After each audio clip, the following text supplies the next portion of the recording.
Hi everyone, hope you're doing well from wherever you're watching this channel, depending on your time zone.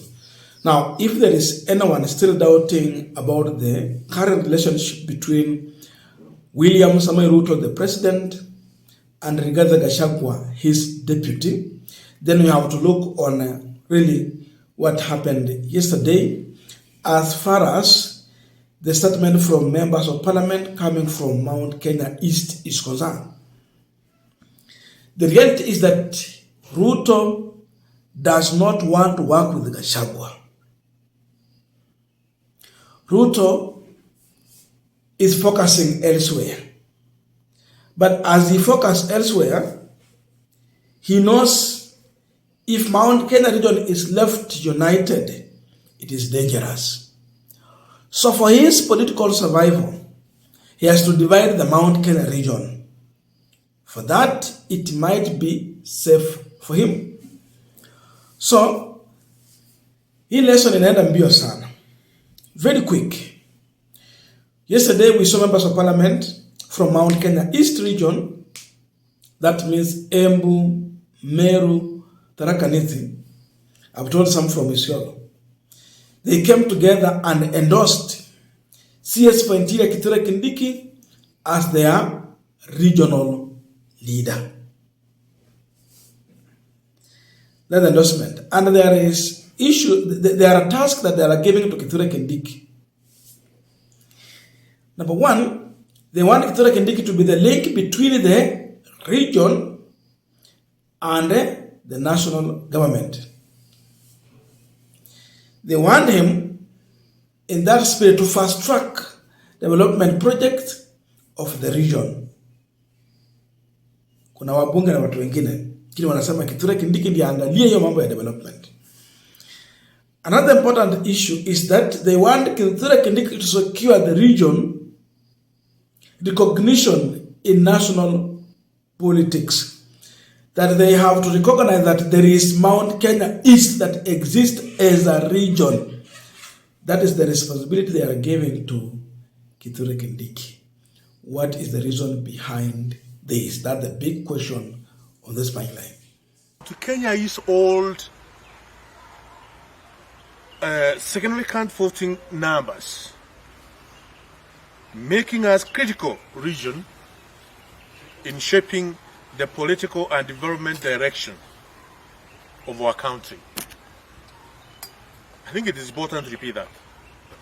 Mount Kenya is old significant voting numbers, making us a critical region in shaping the political and development direction of our country. Our voice and corrective decision in the national matters cannot be assumed. As we continue to support and oversight the current government, we remind our leaders that our numbers matters. And we expect to see more development initiatives to reflect our contributions to the national vote. As a region, we have come of age and wish to henceforth canvass development matters affecting our people as a distinct entity. Our employment, we extend our deepest appreciation to His Excellency, the President William Ruto, for the many job opportunities already extended to our region. We further request that the future opportunities for employment to be extended to our people. As leaders, we remain committed to ensuring the development of Mount Kenya East. Our people deserve nothing less. As the registrators from Mount Kenya East, and on behalf of our people, we have unanimously agreed that the link between us and the executive is Professor Kithure Kindiki. Now, as we continue with the panel discussion, just a quick request for those who are watching and you are not yet subscribed, please consider subscribing. To our returning subscribers, I must say thank you so much. And again, to all our viewers, please give this video a thumbs up. Thank you so much, and back to this discussion. Now, this script is not originating from Mount Kenya East, in my view. Kenyans are very clever. We can evidently and clearly see the handwriting of William Ruto in this script. No wonder even the message was just on, it was on phone, and you can see someone just, this is William Ruto's handwriting, well scripted and handed over to Mount Kenya East members of parliament. That is the idea. So now you can understand the statement we have heard from the members of parliament here is straight from State House. For them, they can be compromised with money. So the other time Ruto was busy buying people in various rallies when he got to dish out handouts. Hii mchezo alifanyia sana Mount Kenya. If it is not in a church, it was in a market center, or where there is border riders. Those are the areas he was targeting. This time now he's targeting members of parliament.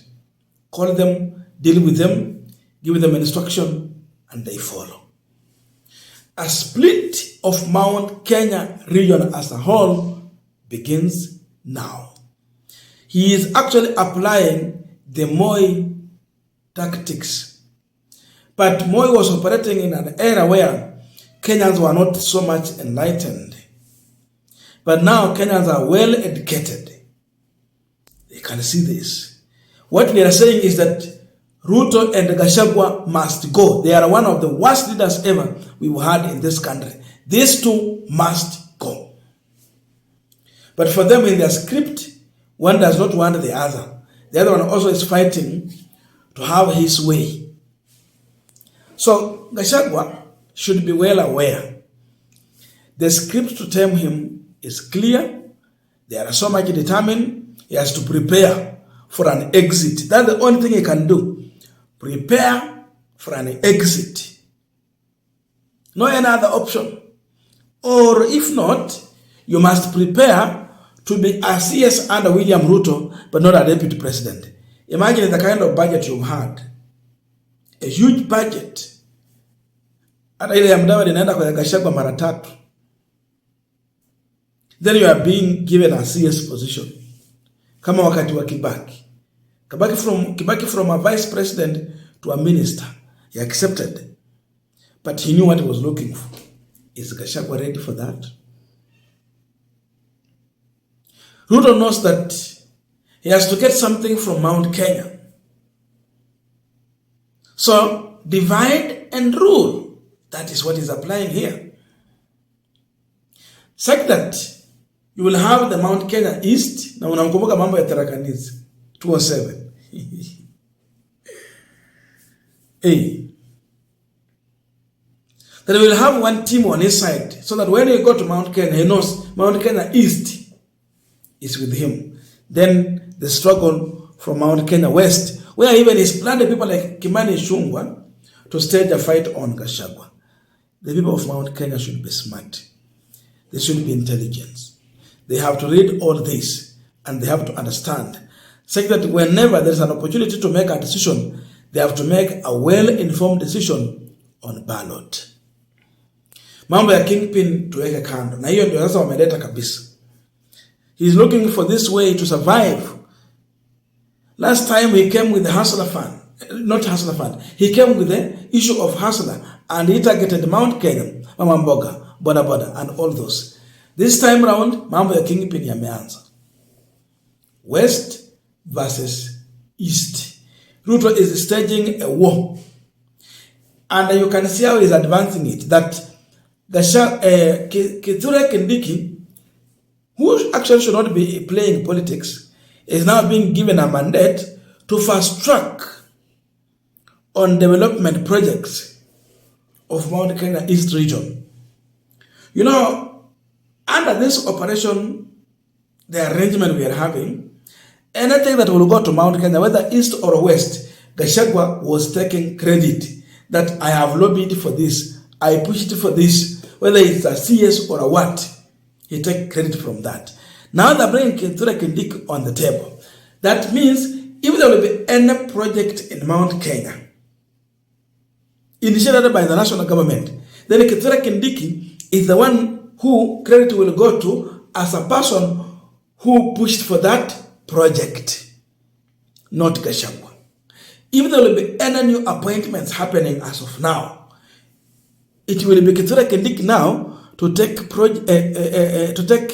credit, but not regarding Gachagwa, because Gachagwa now is being elbowed out. They now have a new kingpin on their behalf in the name of Kindiki. So they don't want Gachagwa to take any credit from any development from Mount Kenya East. And that means there can be a possibility of William Ruto and his government focusing more on development on this one side kuliko ile ingine. Naona vile siasa inawezafanywa, but we need to have equal development. So when you have leader who rule with impunity, what you expect, that is it. So Gachagwa will not celebrate or take credit from development that will happen in this other side. And going forward, Ruto might not be actually focusing on having his running mate from Mount Kenya. So you dilute their politics. Then you choose a running mate from elsewhere. Najua watu wa ODM lazima watatoa running mate in this new arrangement, because they will be on table and they comes with more than 80 to 90 members of parliament. Utawapea nini? So Mount Kenya will not have a running mate. That's why they are diluting them, they are splitting them, so that they are not powerful. Then you just offer anything to them. So now you can see, when you are under William Ruto, whom you voted for, Uhuru united the mountain together. But the people of Mount Kenya region went for William Ruto, who is busy dividing them. And the last, and which is actually most important, these people are advancing this regional politics in Mount Kenya to keep them busy, so that they will not focus on questioning the government and the issue of oversight. So that they are busy discussing about divisive politics, Gachagwa here, Kindiki here, East, West, and all those things. They will be busy on that, but not question about development. Sasa hizi watu wanafaa wakuwa wanaandamana wanauliza maendeleo yako wapi? They will not focus on that. Sasa ni siasa pia wameleta hapa to change our focus and conversation into petty, tribal, regional politics that has not any meaning in terms of developing this country. So we must be brave. We need to be very, very focused on this issue, so that we will not fail to question this government when it comes to oversight.